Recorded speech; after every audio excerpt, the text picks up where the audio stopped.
அனைவருக்கும் வணக்கம். நான் உங்கள் ஜெயமேனுகோபால். சுக்கிரன், ராகு, சுக்கிரன், கேது அந்த தலைப்புல நம்ம பேசலாம். சுக்கிரன், ராகு எந்த ஜாதகத்துல சேர்ந்திருந்தாலும் சரி, அந்த ஜாதகருக்கு ஆண் ஜாதகமோ, பெண் ஜாதகமோ, சுக்கிரன், ராகு இணைவு ஒரே ராசியில் இருந்தாலும் சரி, அல்லது ஒன்றுக்கொன்று திரிகோணத்தில் இருந்தாலும் சரி, இந்த ஜாதகருடைய செலவுகள் எப்படி இருக்குன்னா, ஊதாரித்தனமா தான் இருக்கும். ஏன்னா சுக்கிரன்ங்கிறது ஆடம்பரம், ராகுங்கிறது பிரம்மாண்டம்.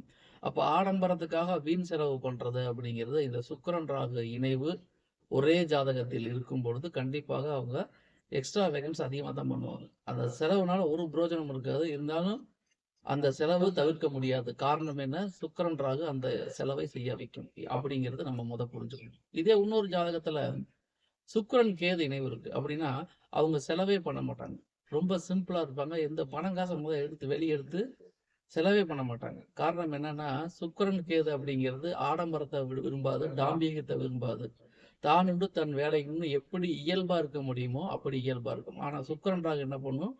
ஆடம்பரத்துக்கு, ட்ரெஸ் பேட்டர்னுக்கு எக்ஸ்ட்ரா செலவு பண்ணும். சுக்கிரன், கேது அப்படி கிடையாது. செலவே பண்ணாது.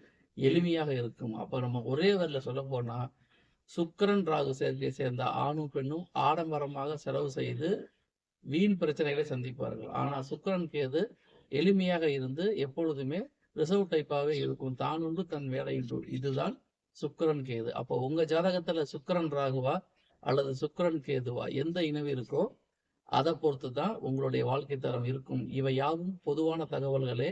உங்களுடைய தனிப்பட்ட ஜாதகத்தை பொறுத்து அதில் உள்ள கிரக அமைவுகளை பொறுத்து பலன்கள் வேறுபடும். நன்றி, வணக்கம்.